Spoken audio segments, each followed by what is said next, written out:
Welcome back to the Weekly News Roundup. I hope everybody had a great week. You can catch the show live 8 p.m. Eastern Time on Friday nights. You can see all of the comments in between, see whatever else is going on over here, or watch us feed the kitties in real time, or whatever other type of hangouts you like to do. Of course, if you don't like the live show part and you just want to catch the more edited version down, that's why we do these versions edited as well.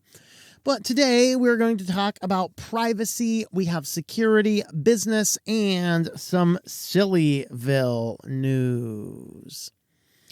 So let's go ahead and dive on in. First, Instagram to scan under 18's messages to protect against inappropriate images. This is effectively the client-side scanning, the same type of CSAM scanning that Apple attempted to put in and then pulled out and then quietly reintroduced.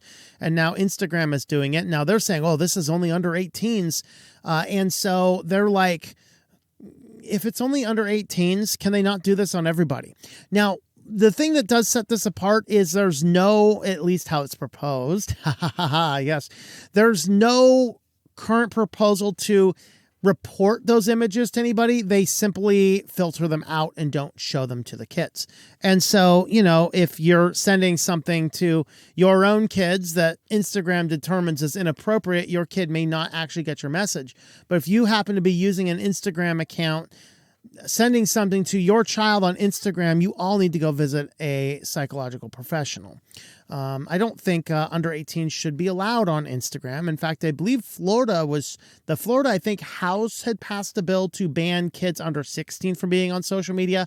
It's just about as dead in the water as the TikTok ban in Montana, but at least they're trying something in a positive direction. Although it is my opinion the government should not be regulating those. I think we need to educate the population and tell the parents, like, hey, parents, stop being an idiot. You're destroying your children's lives if you let them on this nonsense. And so that's really my take on this. So basically they're scanning messages sent to and from under 18-year age people in order to protect them from inappropriate images. Of course, that is somewhat subjective. What if you send them a picture of like an Oscar Mayer sausage, like in a legit actual sausage? Are they going to filter? I don't know. Now, if it's a sausage, never mind. I'm asking for trouble here, aren't I? So this is the client-side scanning they want to implement in. And what does set this out is that they're not actually reporting these images. They're simply filtering them out and deleting them. So other people are saying that this is causing problems because you're allowing them to grade their own homework. And of course, some communist lunatics are saying this doesn't go far enough. We need to know what images are being filtered out and who's sending them so we can protect the children or something. And those guys just need to go get a one-way plane ticket to like China or Venezuela or something. See what it's like to actually live under the socialism they're trying to push. And so with this, though, we're planning to launch a new feature designed to help protect teens from seeing unwanted, potential, and inappropriate images in their messages from people they're already connected to, and discourage them from sending the type of images themselves. We'll have more of a share on this feature, which will also work in encrypted chats. So it all works in encrypted chats. So basically it has to be client side unless they actually have a backdoor into encryption, but they've kind of said they don't. Can we trust them on that? I don't know. Our next story might put any end to trust in Meta we have, but Meta faces lawsuits in New Mexico accusing it of failing to protect children on its platforms. According to the unsealed legal filing, Meta estimates 100,000 children are using Facebook and Instagram receive online harassment every day. On Wednesday, Zuckerberg's Meta's chief executive, yeah, we all know who Zuckerberg is, will appear in front of U.S. Congress to address a number of issues about child safety. Yeah, parents, just wake up and protect your children by keeping them off of social media. So that's basically how it is. Of course, the engineers are saying we have to be able to track this stuff so we can have a gauge just how well it's working. So a former senior engineer consultant at Meta said changes need to be accompanied by regular updates on how many unwanted advances teenagers have received on Instagram. Without such data, there would be no way of gauging the impact of safety updates. According to his own research on Instagram users in 2021, 1 in 8 children aged 13 to 15 on Instagram had received unwanted advances. Yeah, 13 to 15-year-olds shouldn't be there anyway, because it's going to turn into nonsense. And I know this. Like, I seem to get like small doses of PTSD when I have to log into Facebook to manage the account for one of my clients, because of the number of garbage that shows up inside of the DMs inside of, like,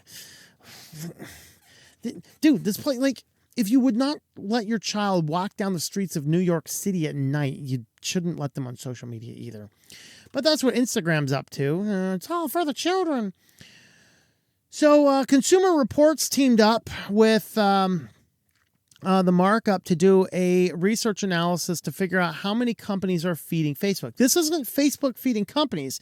This is how many companies are sending data to Facebook, because, of course, this is from the tracking pixels embedded on websites. This is from the various third-party data brokers embedded inside of their apps, and all sorts of other receipt data and things like that we talked about. Meta gets all this kind of stuff, and then it uses this to augment the profiles and to update your profile on you to know how to basically sell you crap or sell your stuff, or basically rent access to your list to advertisers and things like that.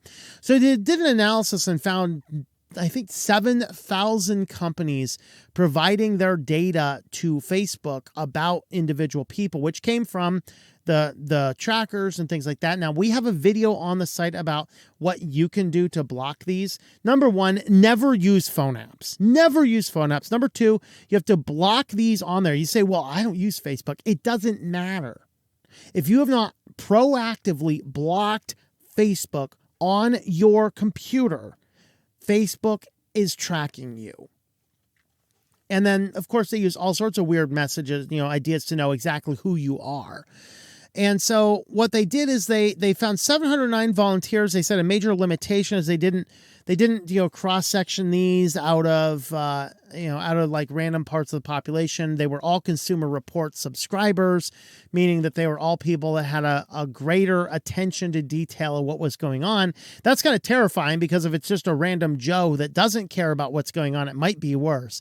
But that's what they found, is over 7,000 different companies providing data. 96% of data was shared by LiveRamp, which is a data broker. And here's just some of the top 10 companies. We have LiveRamp, which is data broker. We have Axiom. We have Experian Marketing Services. We have Hearts and Science. Okay. ODC California, or is that C? I don't know. ODC CA. So it's Oracle Cloud Data, which is a data broker. We have Epsilon, which is a data broker. We have the Home Depot, number 7 on the list, providing data. Home Depot. OMD USA, digital marketing agency. 4C, which is a digital marketing agency. And Amazon.com is number 10, providing details on to Facebook. So you can see your data if you have a Facebook account at accountcenter.facebook.com/info_and_permissions.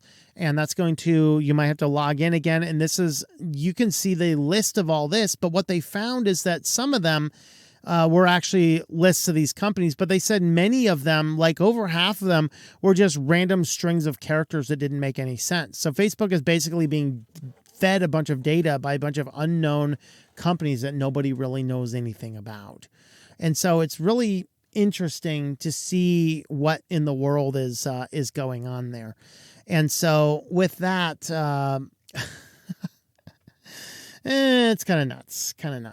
All right, let's go ahead and move on.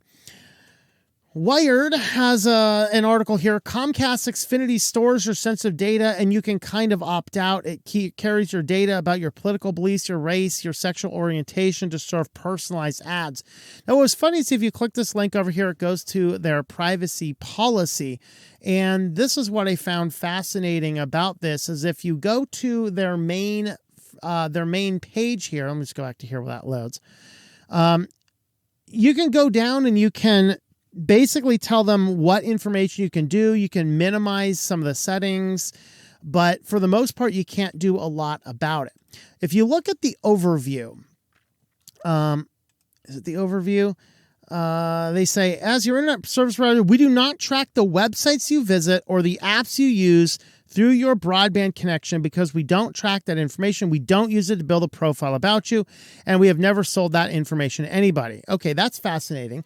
But when you actually go down to the privacy policy and you go down to the how we collect the data, and then you pull this box down, somewhere in here it tells you about your DNS records,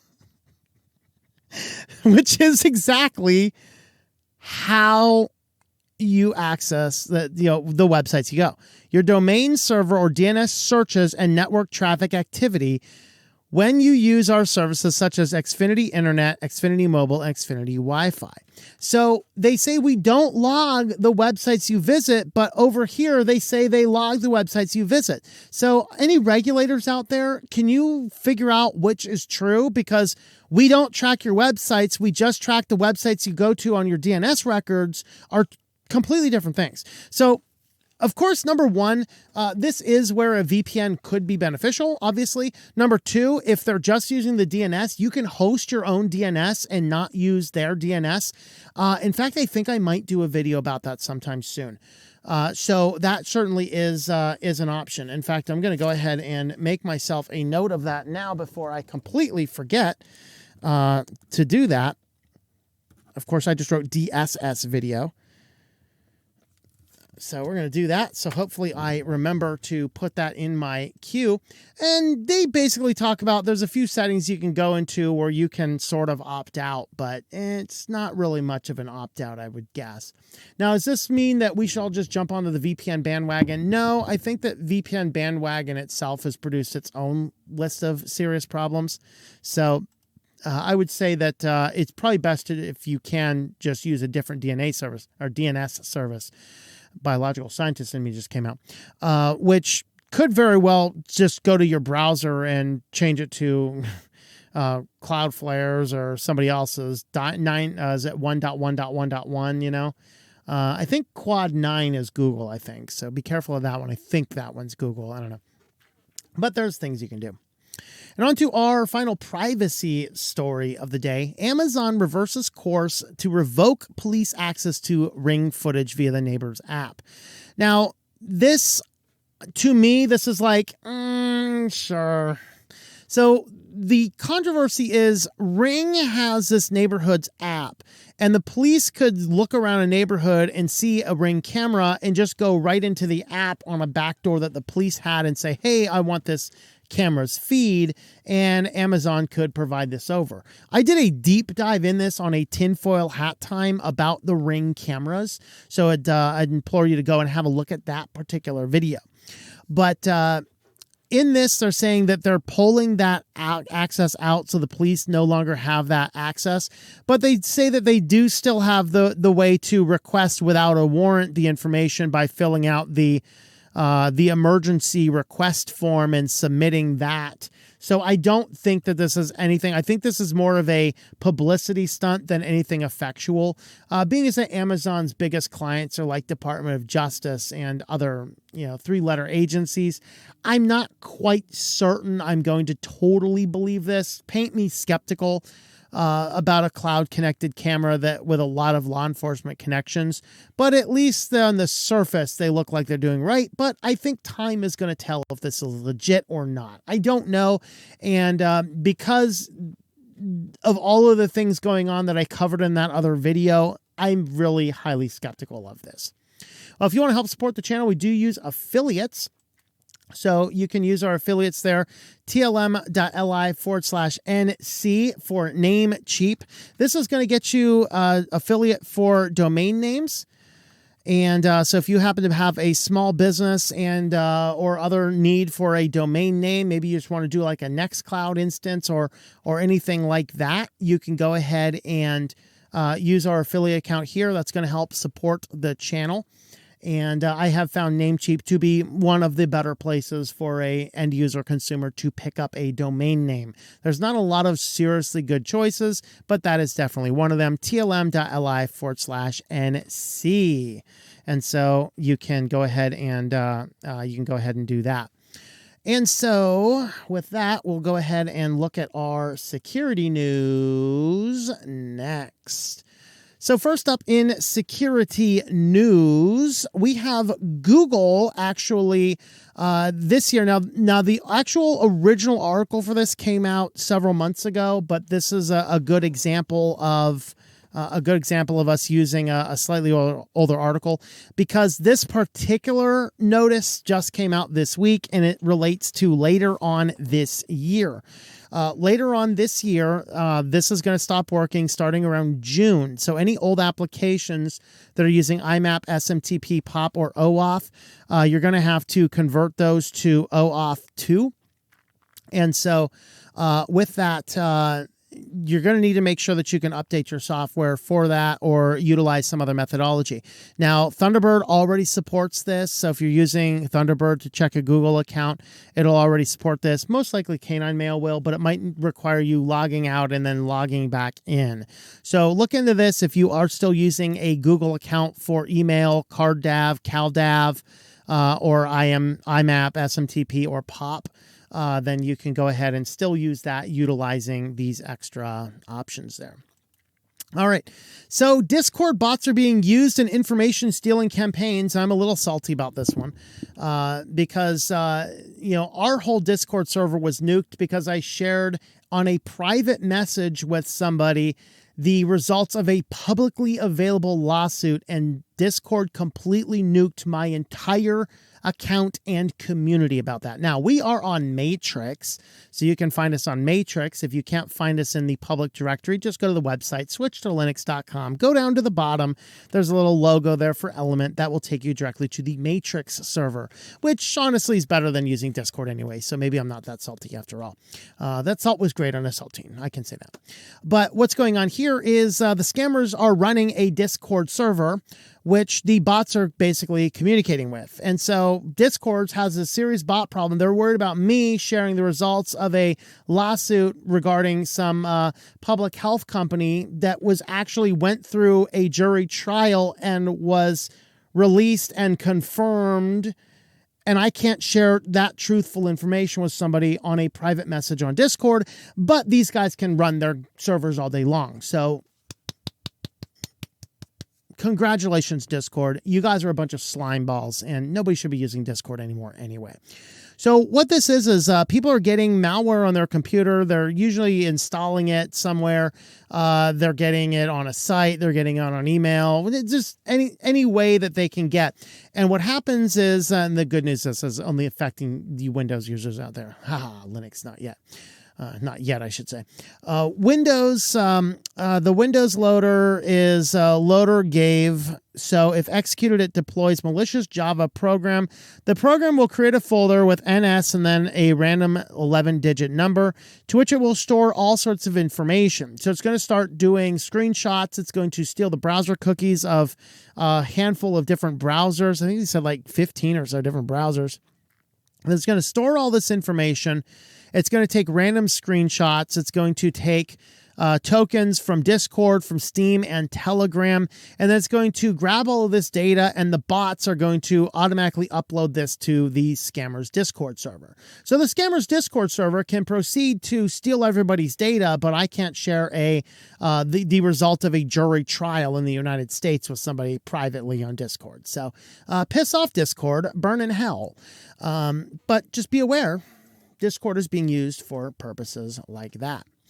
2024 State of Ransomware in Education. There was a 92% spike in K-12 ransomware education attacks from 2020 through 2023, or 2022 to 2023. So here is their basic trend line. So here's starting January 2022 and then up through January 2023. And then here's January 2023 up to December 2023. A little bit of a down spike there over the holidays, but for the most part, still a trending upward. lots of ransomware attacks. This is not just K through 12, college education as well. It makes me wonder, why are we so dependent on the internet, and why are we so dependent on storing all of these informations on top of internet connected devices, like storing databases and databases and databases of people on internet connected database systems built by the lowest possible bidder. And then you're wondering why this crap happens. We need to go back. In fact, another report just came out this week. I think I saw it, and it looked at the fact that kids learned about 30% more effectively on paper than they did with any form of technology. Now you might go, "Wow, that's breakthrough." It's amazing breakthrough. Except Neil Postman wrote in the early 1980s, and amusing ourselves to death, that exact statistic. So congratulations, you're 40 years late. 40 years. We've known this for 40 years. Technology does not improve education in most circumstances. It doesn't. It just doesn't. You always learn better when you sit down with paper and you do it. Online homework was a thing when I was a college professor. Yes, I used to be a college professor. Online homework started jumping in there. "This is so great. We can grade our homework." Every student became an incompetent buffoon, because the only thing an online homework system cares about is, did you get the answer right or wrong?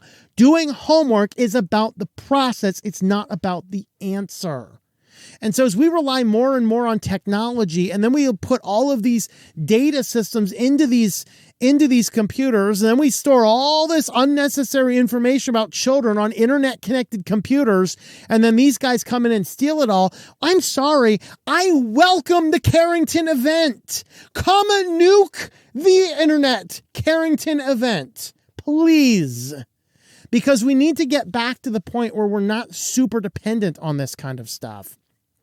So with that, hopefully that is something that we think about. All right. And last, open letter calling on EU member states to defend encryption. Of course, encryption has been on trial for a while. The EU has been trying to garner support to break all forms of encryption inside of our backdoor messengers. They basically want to have a backdoor and everything. Let's go ahead and say, let's just make sure that we can always scan, and because we're going to protect, it's all for the children. Here's a better idea. Keep children off the internet. There's a better thing.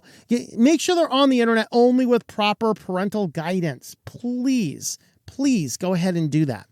And so with that, the big tech companies wrote a giant letter, and they talked about the fact that in reality, it's going to weaken security on the internet and make the whole internet a lot more dangerous for everybody if this happens. They talk about data protection as a strong competitive advantage, which is completely true. I mean, yeah, let's backdoor it so all those guys can breach our children's educational data faster. Great. Because there's a backdoor that the government can have. The government is the most technologically incompetent group of buffoons I've ever seen in my life. I'm sorry, if you got to make something that those morons can access, a hacker's going to have no problem getting into that stuff. Oh, Lord. And then they just talk about regulation could erode trust and safety online, which is true. And then the proposal, they talk about an EU's proposal, which goes in the right general direction. And so these are the reasons summarized here. Insurers Council position is aligned as closely as possible to EU parliaments. This would allow swifter adoption of regulation while building on the important work of the EU part of the European Parliament, EP, I guess. EP, yuck. All right. Maintain high level of fundamental rights and, in particular, data protection enjoyed by citizens of the European Union. Refrain from forcing companies like us to conduct mass surveillance of private correspondence on behalf of law enforcement. Guarantee a high level of cybersecurity in the EU by protecting end-to-end encryption and bringing the necessary safeguards to the text. Client-side scanning backdoors and backdoors in particular should not be mandated. Preserve confidentiality of correspondence and minimize the administrative burden on proposal and making it more effective and efficient through alternatives to mass scanning. And then a lot of popular companies have signed on to this. So that is all good work. So good thing. And the biggest thing, why are we talking about this in the United States? Well, if these doors go into effect, this is going to cause a ripple effect, pushing the same technology everywhere. And because of that, it's going to cause some serious problems. Well, if you want to help support the channel, we do have a Patreon page. You can jump on over to patreon.com/TOMM. We have our short stories over there. Our latest one is I Am Watching, part of the short story series. Of course, you can download the ebook version of that and listen to me read the story until February 15th. So if you're not yet a supporter and you like to do that, or you can, of course, go back and you can read all of them. All that and more is on Patreon, patreon.com/TOMM. With that, let's head on over to business news next. First up in business news, well, this is the foregone conclusion. Google search is losing the fight with SEO spam, which, yes, is AI generated. If you haven't noticed, every search engine has become absolute garbage in the last couple months since AI has been taken over. So basically, people figured out, hey, let's just create a bunch of domain names, use a bunch of AI stuff, and just spit out SEO spam sites, throw Google ads on it, and just make a boatload of money. And it seems to be working. Makes me wonder if I should start doing some of these unscrupulous garbage things. Just make me a UBI. Okay, this is the basal amount I need, or keep the scam going to just that level, and then everything else I do is just extra. I gotta say, man, I could do some evil stuff if I wanted. I don't know. It's kind of nuts. So they are losing the search. Now, I found that the smaller search engines are most impacted. Brave Search, I was trying Brave Search for a while. Brave Search has become 100% unusable. I have not gotten anything from a Brave search in a long time. Like, Yahoo is better than Brave at this point in time. If you've watched my channel long enough, you know that Yahoo is the worst search engine in the world. It is horrendously bad, and Brave somehow got worse. But Google is still pretty bad, and Start Page is slightly better because it doesn't filter what it thinks you want to see. It just filters what's there. And so you get a little bit of that going on. And so, yeah, but they're losing it. They are losing the cat and mouse game.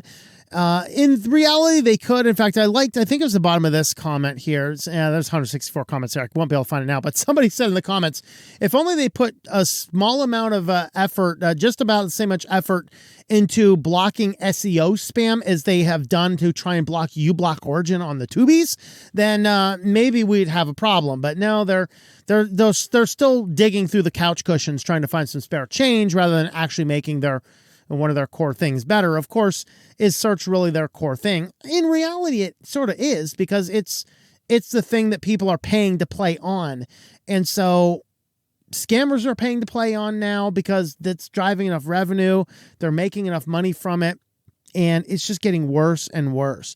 So these guys looked at a number of different things. They were looking at simple stuff like what's the best headphones. Primarily what they were looking for is affiliate spam. Of course, as I put affiliate links in between. But the reality is, as I look at the affiliates, I don't use every affiliate that comes down the line. It's got to be an affiliate that I have used, have experience with, and trust its reputation. I've pulled affiliates before that, and we're actually right now investigating one of my affiliates, which might be pulled based on some feedback I have from a trusted person that gave me some horror stories on their customer service. So that's really one of the things that we have to think about is some of this happened just because it's not just the Google ad placement, it's the affiliate marketing spams. And a lot of people don't know affiliate marketing is out there. And so they'll like, oh, I read 6 different websites reviewing how great this product was. And it was like the worst product in the world, like Squarespace or something. And they're just like, oh my God, everyone, it's like, yeah, this is a puff piece article. And that link is an affiliate link. They're getting paid money when you follow that. And a lot of people don't realize that, but now we're getting AI involved in the mix, and it's become to the point where the internet, like the search engines, are now becoming completely useless. So, hey, you can go right to the websites, switchedtolinux.com. Don't bother searching that one up. So, Apple Vision Pro is about to be released, and already eBay is completely full of listings for it. So the first ones will actually be shipping. I think they're just now starting to ship now, or / they might be there early February. And already some of these are asking for $1,000 premium on top. Some people are saying it's kind of weird that they would do this because you could just go to a store because there's still stock in some stores. But other people are saying, yeah, it's probably for the international market because they're only being released in the United States and maybe one or two other countries. But that's what the guess is. So already on eBay, $10,000 for various different things here. And so we can see, this guy here, he has 1 review. Okay. Sounds legit. 141. That guy might be legit. Who knows? I don't know. This guy, 0% review over 3. That one's probably a scam. Be careful of that one. But the problem here we have is that people are buying out a lot of the inventory in advance, possibly just to turn around and sell it, predicting a scarce inventory. However, it's an overpriced Amazon thing that no release of any product like this has ever done well. So I think people are probably going to get burned on this if that's actually their strategy. I don't know. That's kind of interesting though. So let me know your thought about that. Are you an Apple Vision Pro user? Are you an Apple VR user? Suck it, Apple. That's what you made. Are you an Apple Vision Pro user or not? Or is it just overpriced, hyped garbage nonsense? I'm going with the overpriced, hyped garbage nonsense personally. And now we get into a big thread about gaming, something I know very little about, but this is centered around subscription services, and I know all about that. So Ubisoft game exec says gamers need to get comfortable with not owning their games. I do like the comment left. I think it was it the Rossman video, I think, that Salbo told me about. Somebody said Ubisoft needs to get comfortable with not having our money, which is true. If you are buying these games, their executives are coming out saying you have to be comfortable not owning the game. You need to stop supporting. I don't care how good that game is. I don't care if that is the game that the final boss, you beat the final boss, you go in and you gain the secrets of life and the location of the fountain of youth. I don't give a crap. I am not buying your subscription service game where I hand you money as long as you want it, and as soon as you don't want it, you just cut it off. I don't want to play any of that nonsense. And that's what Ubisoft is doing, is they're trying to pivot the whole gaming market into this, saying, oh, we got used to not having DVDs or CDs. We need to get used to not having games either. I'm sorry, not having DVDs and CDs is really starting to burn a lot of us right now, particularly as the economy gets tight and people are like, I got to cut something back. Please, Dad, don't cut the Netflix. We have to watch movies. Well, you see, if you have several hundred movies and TV shows on a private network server because you own all the discs, you don't really have that problem because nobody can come in and just cut my access to that right away. In fact, I have so many movies, like I have stuff in there like I haven't seen in years. It got to the point I took my dreaded K-word app and I am only right now allowing it to show me movies I haven't watched. And I am, outside of rare exceptions, I'm only allowed to watch movies I haven't watched. It's still going to take me about a year or two to watch all the movies on my server from now. And that's only half of the movies that are out. I mean, stop giving these people your money ad nauseum. It's insane. And so Ubisoft exec is out here saying you need to get comfortable with not owning their games. It's okay. You need to get comfortable with not having money. So Ubisoft is getting sued over The Crew.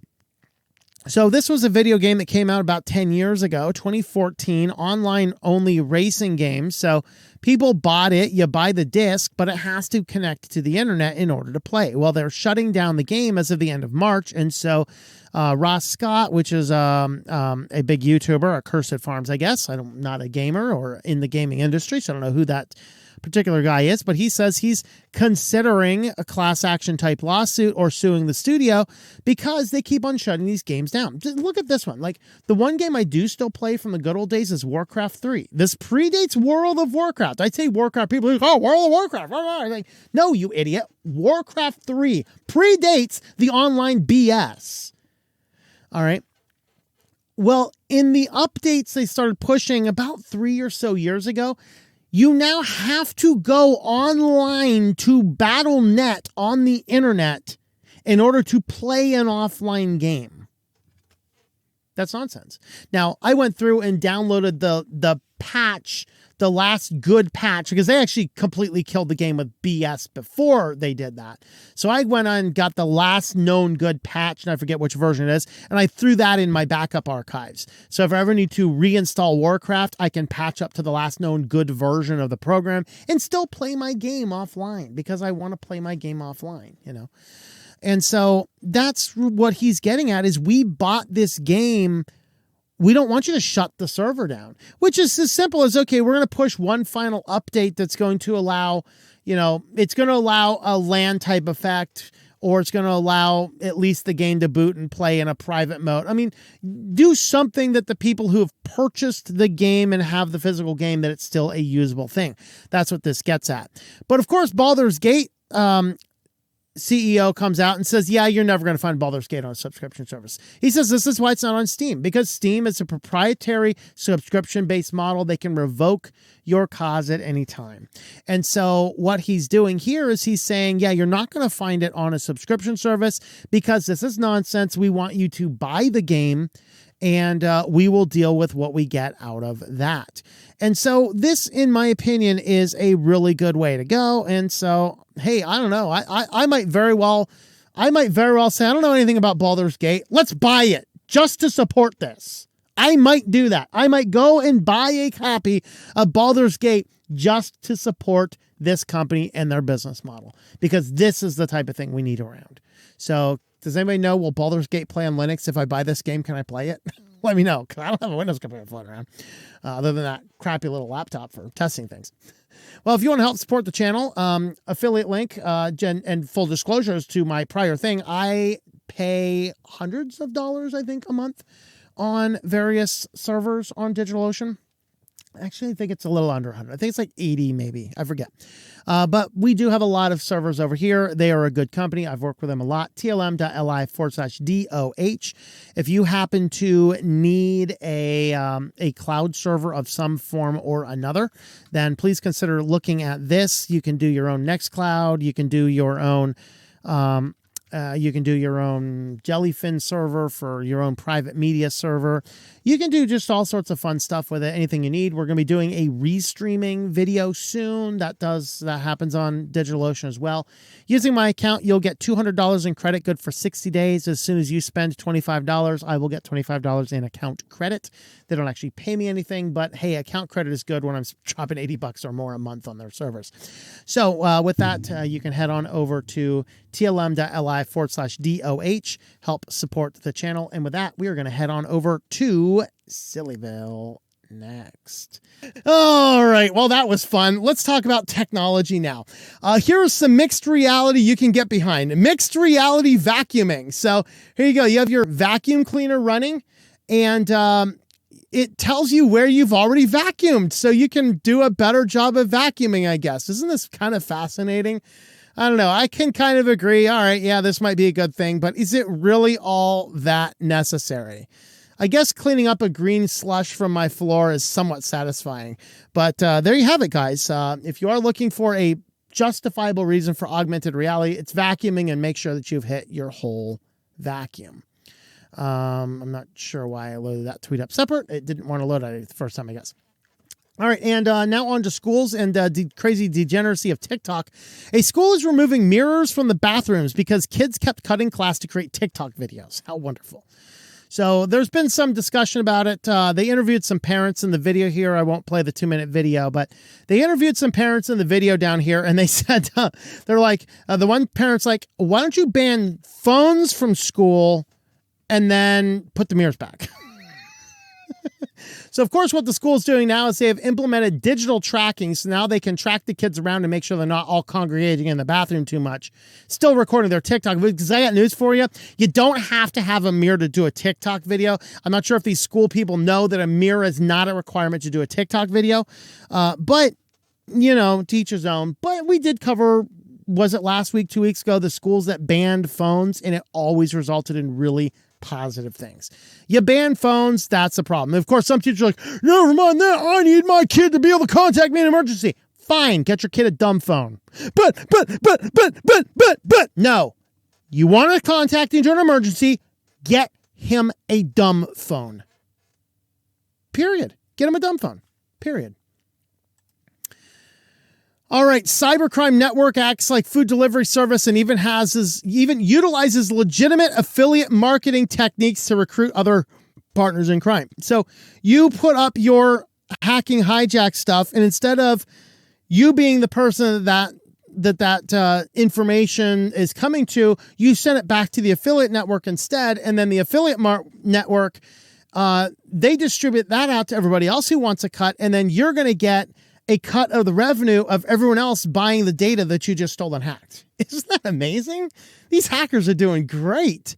So it just goes into the servers and the types of things you're using. Very fascinating article, but certainly hilarious that now even the hackers are using affiliate marketing. Great. Maybe we need to ban affiliate marketing now. I don't know what I'm going to do if we have to do that, because I still kind of rely on it a little bit around here, but I don't know. If we ban affiliate marketing, guys, just support on Patreon, Subscribestar, or hey, we have a locals ad block coming up. But before we get there, HP has gone absolutely mad. So they're fighting back against all these lawsuits about this printer ink cartridge stuff. And they're saying, we're just trying to make it safe, because if you can use aftermarket ink, someone can install a virus in your computer through the ink cartridge. So you buy aftermarket ink, and that ink cartridge contains a virus that's going to go into your printer and then leave the printer, go into the whole thing, and then infect your network with a computer virus. Whatever this guy is on, can I have some? Because it sounds like a fun world. I gotta be there. I mean, in reality. So HP CEO Enric Loris addressed the company's controversial practice of bricking printers when users load them with third-party ink. Speaking to CNBC television, he said, "We have seen that you can embed viruses in the cartridges. Through the cartridge, the virus can go to the printer, and then from the printer go to the network." Okay, Boomer. What the hell are you talking about? So they actually asked a series of security guys. These are all security, like high-level security guys. Purely from a threat model perspective, I'm skeptical, unless it's a nation state doing the tailored backing. So unless the CCP is actively involved in the aftermarket HP ink, I wouldn't be super concerned. This guy says, as someone who works for a different inkjet company, I'd say it's pretty terrible engineering design if you could maliciously craft a cartridge to contain a virus. The amount of information which needs to be stored on the cartridge is fairly small. If the data is not in the format you expect, reject it as invalid. HP is known to be quite good at this. I'm happy to be proven wrong with a POC, but this smells like FUD to me. So there you go. There's HP spreading some fear, uncertainty, and doubt. And basically gone bat crap crazy for suggesting that the reason they lock these printers out is so that you don't get a virus that's somehow embedded on your ink cartridge. Okay, Boomer. Well, you can help support the channel over on Locals, switchedtolinux.locals.com. You can jump on over there, help support the channel. We do have our science fiction short story articles. Of course, if you sign up over there, even on a free account, you can usually read about the first section, or at least the first half a section of the articles before you have to pay to see the rest. That way you can get a chance to read through the first part of the articles before you decide. And of course, you can download the audiobooks on every 30 days. We push up a new audiobook, so you can download those over there on Locals as well. switchedtolinux.locals.com. With that, thank you guys for watching, and we will see you all next time. Thank you for watching this video from Switched to Linux.